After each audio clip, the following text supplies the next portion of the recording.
Bien, regresamos entonces con el ex canciller de la República, Francisco Tudela, con quien conversaremos sobre su perfil económico. Francisco, muy buenas noches. Gracias por estar con nosotros en el programa. Gracias a ti por invitarme, Juan José. Bien.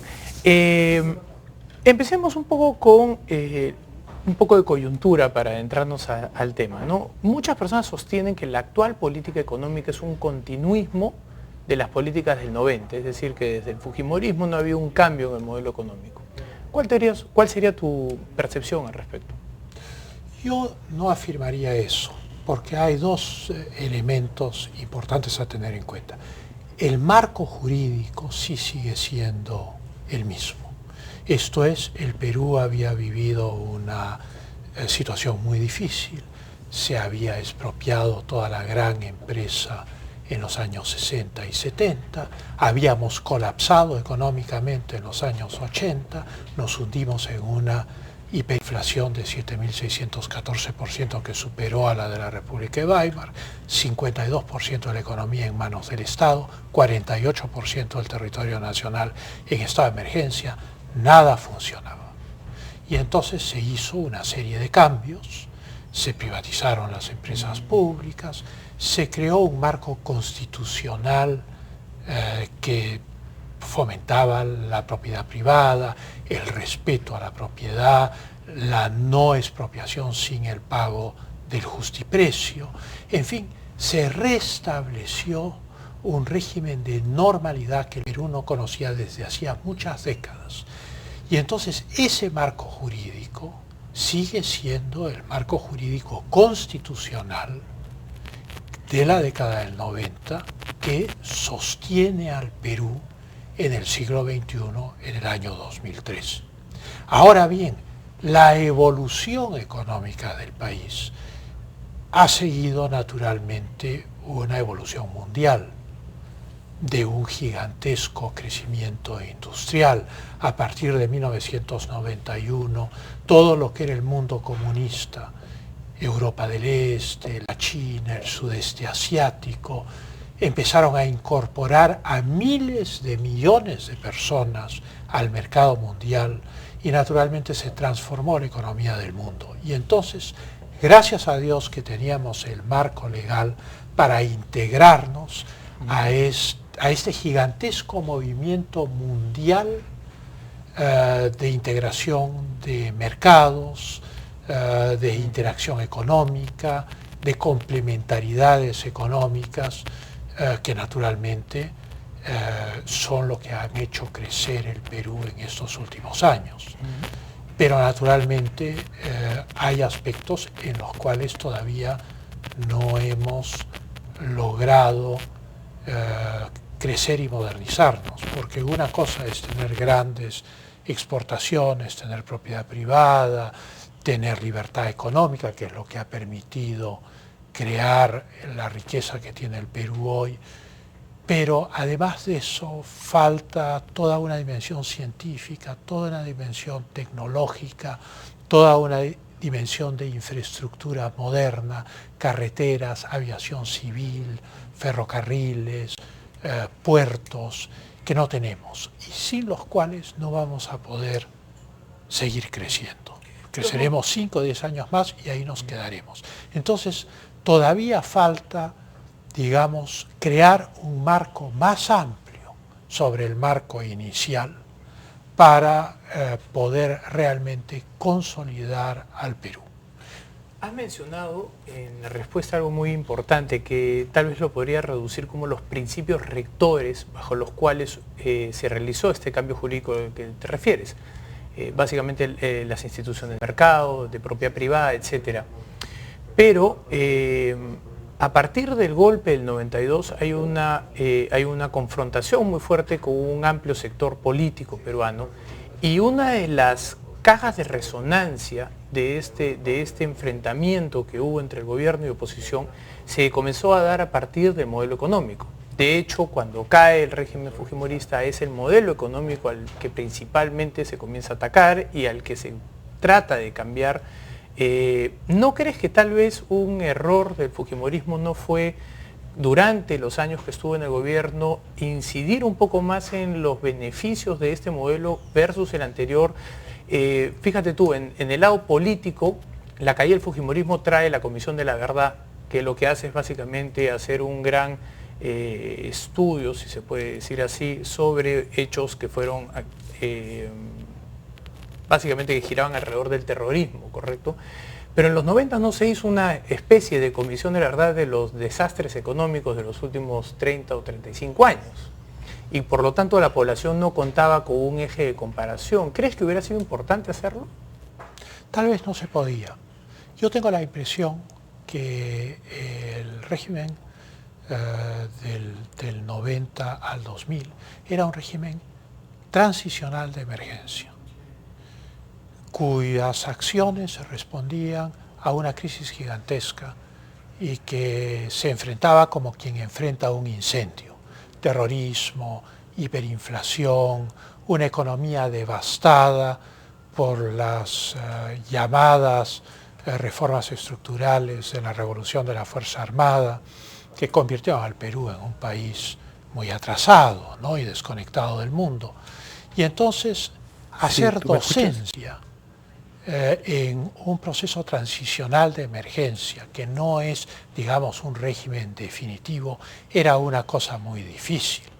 Además, hay otro elemento, que es que justamente por el carácter de la urgencia de las cosas que había que enfrentar, nunca hubo ánimo de perseguir.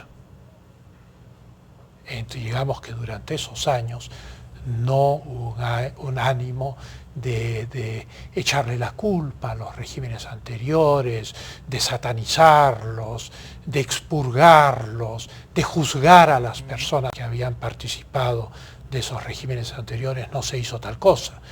Y luego hay un tercer elemento que es muy importante, que es el dominio psicológico que el socialismo ha tenido y tiene sobre el Perú. Y entonces hacer docencia implicaba un coraje especial, que era decir un momento, yo no soy socialista y les voy a explicar por qué no soy socialista y por qué estamos haciendo A, B, C o D. Eso nunca se enfrentó. Hubo pánico a decir eso, entonces era tesis del pragmatismo. Nosotros hacemos esto porque es lo que rinde más plata, porque es lo más práctico ahora, pero sin jamás mostrar una convicción respecto a los valores que sostienen el libre mercado. Y en ese plano sí tengo que decir que se cometió un tremendo error.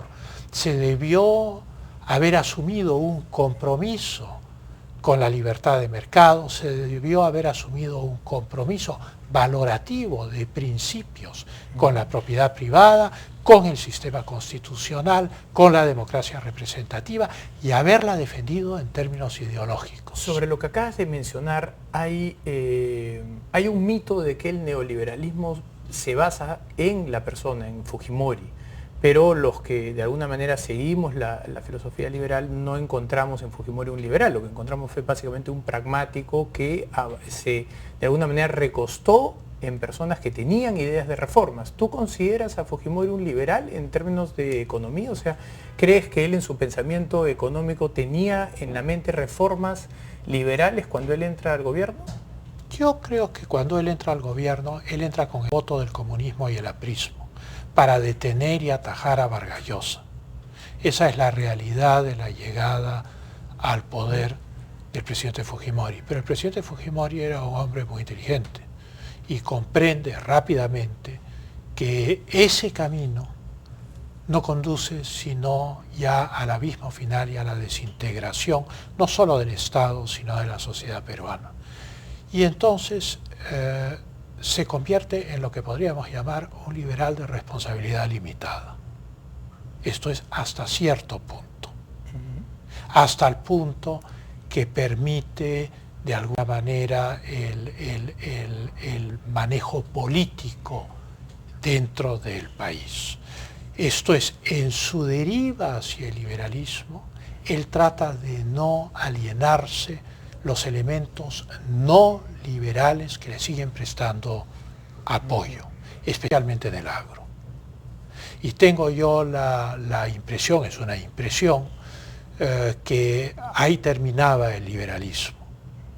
El liberalismo estaba dirigido correctamente en el terreno de las privatizaciones, en el terreno de abandonar el modelo del Estado empresario, pero no había necesariamente una convicción respecto al modelo de libre mercado, por ejemplo, en el agro, porque la ley de tierras que se votó el año 94 jamás fue reglamentada, y sin reglamentación la propiedad privada prometida en la ley de tierras nunca se cristalizó como un derecho simple y pleno en el cual yo pueda comprar una tierra, ir a los registros públicos e inscribirla, ¿no? Y entonces naturalmente era un liberal de responsabilidad limitada. Pero no hay tampoco que ver a los gobiernos y tampoco hay que ver a los políticos como ideólogos puros. Ese es el legado fatal del siglo XX, que es el siglo de las ideologías puras y del combate con ideologías reales o de pretexto, el combate del comunismo contra el libre mercado, el combate del nacionalsocialismo contra el libre mercado, el combate de la socialdemocracia, un cargamontón general contra el liberalismo que se convierte en el chivo expiatorio de los males de la humanidad. Pues bien, todos esos sistemas han sido eliminados y hoy en el mundo impera el libre mercado y en gran parte del mundo la propiedad privada con mayores o menores limitaciones. De tal manera que todos esos movimientos no conducían en el fondo a nada real. ¿A qué va esta observación? Que esos movimientos eran movimientos, como dicen los marxistas, consecuentes. Sus ideólogos abrazaban la totalidad de una doctrina que explicaba todo, desde la sexualidad, pasando por la psicología, la filosofía, el sentido de la historia, todo era explicado por estas ideologías. La realidad es mucho más compleja que las ideologías y las desborda. Nosotros hacemos ciencia no solamente porque queremos saber de qué está hecho este vaso, hacemos ciencia porque queremos encontrar el sentido del cosmos, y eso desborda a una ideología. Y por lo tanto uno se centra no en ideologías sistemáticas que responden a todo en la realidad, sino que uno debe centrarse en principios fundamentales que rigen la acción humana. Muy bien. Vamos a hacer nuestra primera pausa. Regresamos con Francisco Tudela después de la misma.